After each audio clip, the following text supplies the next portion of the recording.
O vazio da existência. Arthur Schopenhauer. Esse vazio encontra sua expressão em toda forma de existência, na infinitude do tempo e espaço em oposição à finitude do indivíduo em ambos, no fugaz presente como a única forma de existência real, na dependência e relatividade de todas as coisas, em constantemente se tornar sem ser, em continuamente desejar sem ser satisfeito, na longa batalha que constitui a história da vida, onde todo esforço é contrariado por dificuldades, até que a vitória seja conquistada. O tempo e a transitoriedade de todas as coisas são apenas a forma sob a qual o desejo de viver, que, como coisa em si, é imperecível, revelou ao tempo a futilidade de seus esforços, é o agente pelo qual, a todo momento, todas as coisas em nossas mãos tornam-se nada e, portanto, perdem todo o seu verdadeiro valor. O que foi não mais existe, existe exatamente tão pouco quanto aquilo que nunca foi. Mas tudo que existe, no próximo momento, já foi.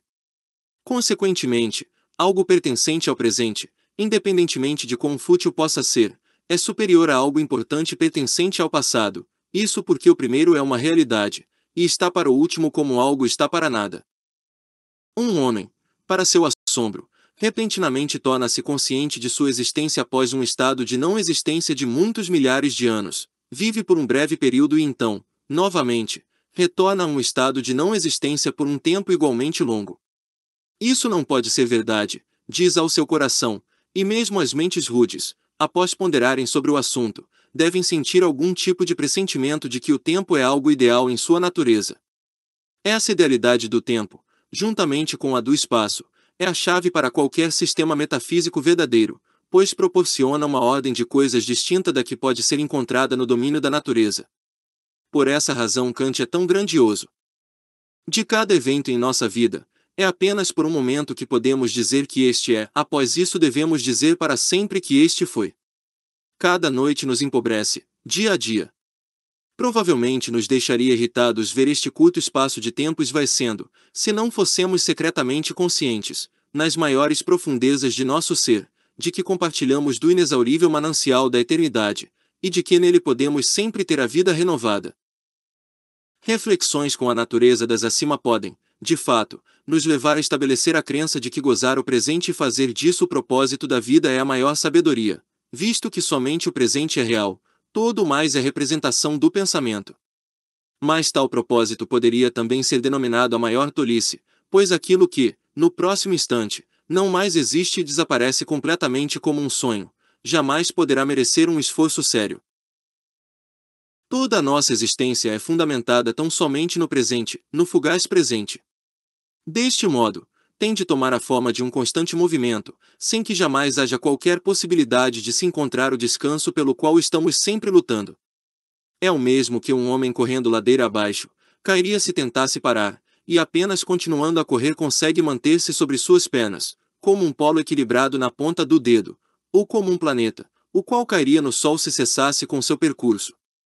Nossa existência é marcada pelo desassossego.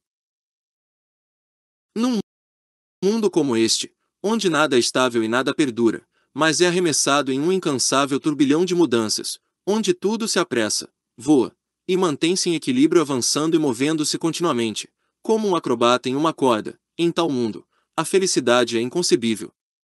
Como poderia haver onde, como Platão diz, tornar-se continuamente e nunca ser é a única forma de existência?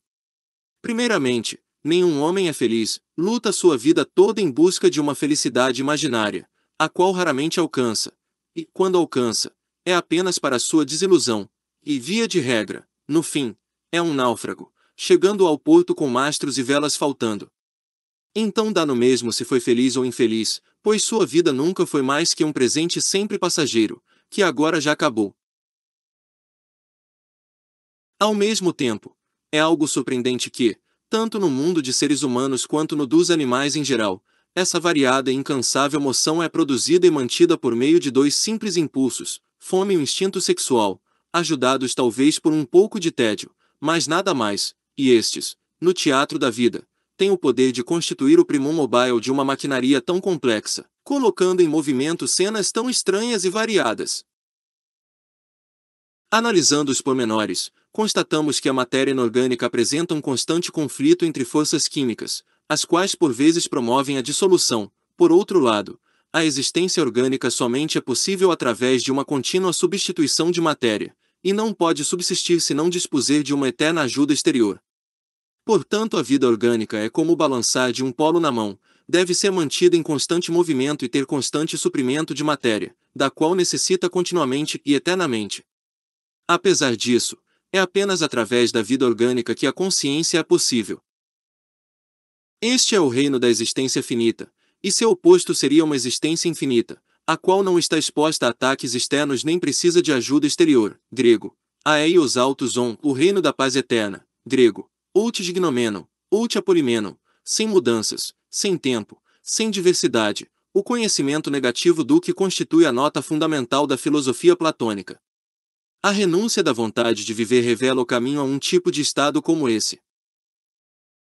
As cenas de nossa vida são como imagens em um mosaico tosco, vistas de perto, não produzem efeitos, devem ser vistas à distância para ser possível discernir sua beleza. Assim, conquistar algo que desejamos significa descobrir quão vazio e inútil este algo é. Estamos sempre vivendo na expectativa de coisas melhores, enquanto, ao mesmo tempo, comumente nos arrependemos e desejamos aquilo que pertence ao passado. Aceitamos o presente como algo que é apenas temporário e o consideramos como um meio para atingir nosso objetivo. Deste modo, se olharem para trás no fim de suas vidas, a maior parte das pessoas perceberá que viveram nas ad interim e provisoriamente ficarão surpresas ao descobrir que aquilo que deixaram passar despercebido e sem proveito era precisamente sua vida, isto é, a vida na expectativa da qual passaram todo o seu tempo.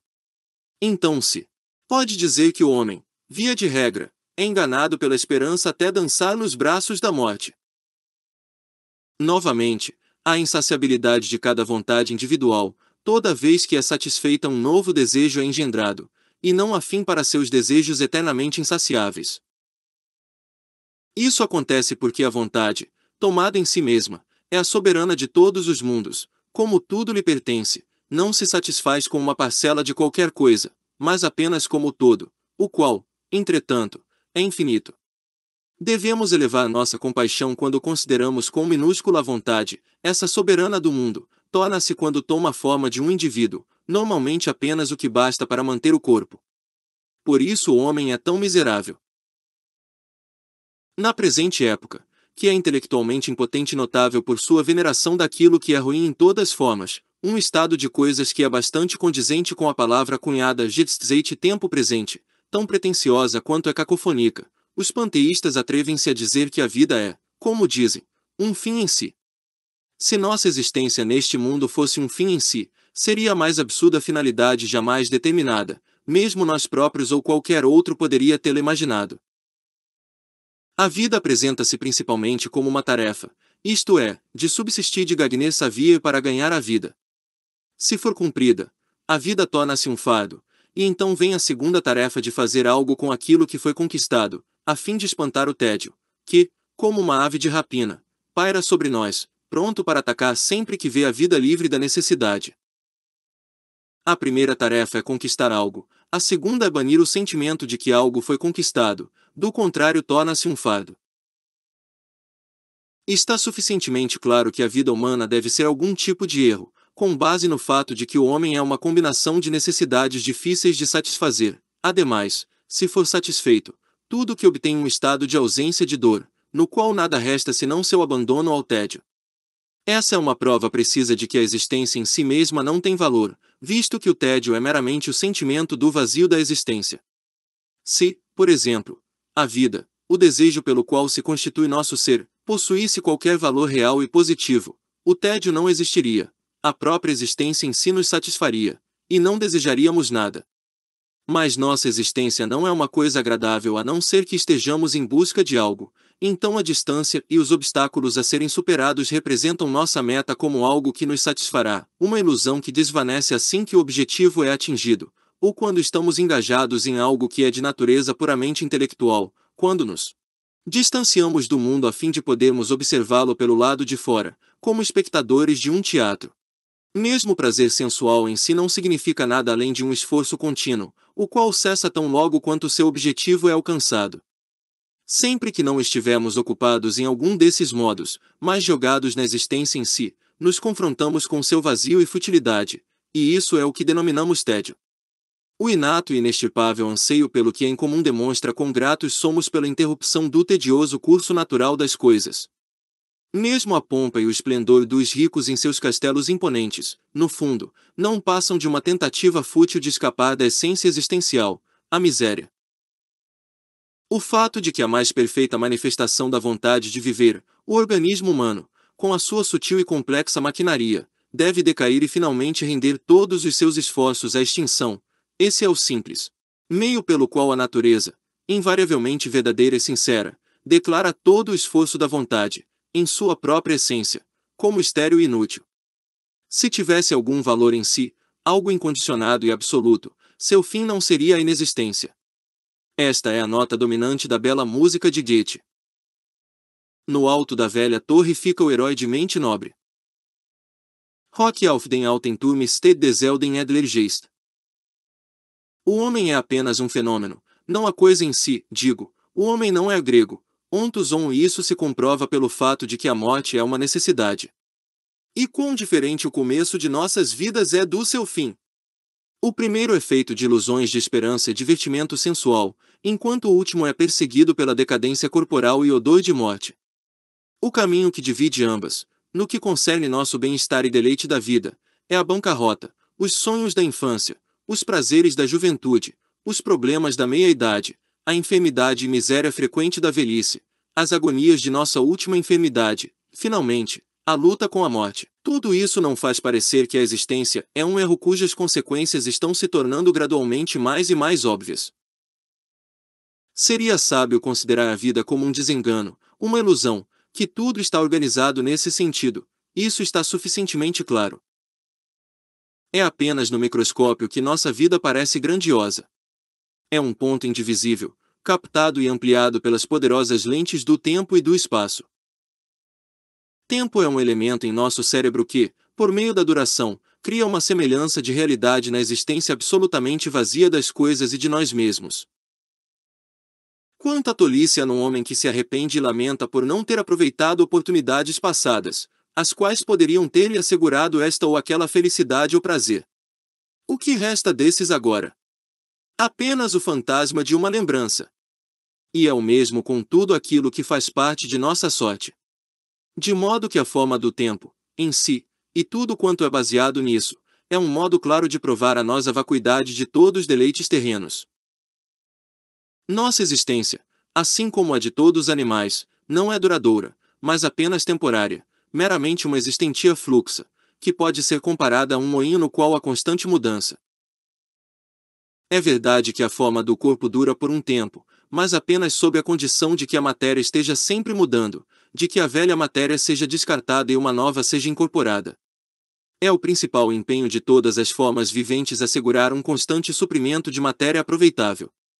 Ao mesmo tempo, estão conscientes de que sua existência é modelada de modo a durar apenas um período de tempo, como foi dito. Por essa razão tentam, quando estão abandonando a vida, deixá-la para outra em que tomará seu lugar. Essa tentativa toma a forma do instinto sexual em autoconsciência, e na consciência de outras coisas apresenta-se objetivamente, isto é, na forma do instinto genital. Esse instinto pode ser comparado ao enfileiramento de uma corrente de pérolas, um indivíduo sucedendo o outro tão rapidamente como as pérolas na corrente.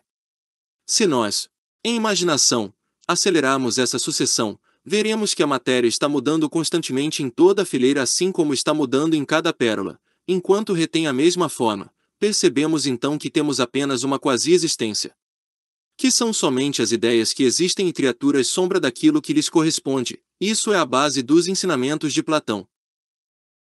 A ideia de que não somos nada senão um fenômeno, em oposição à coisa em si, é confirmada, exemplificada e clarificada pelo fato de que a conditio sine qua non de nossa existência é um contínuo fluxo de descarto e aquisição de matéria que, como nutrição, é uma constante necessidade.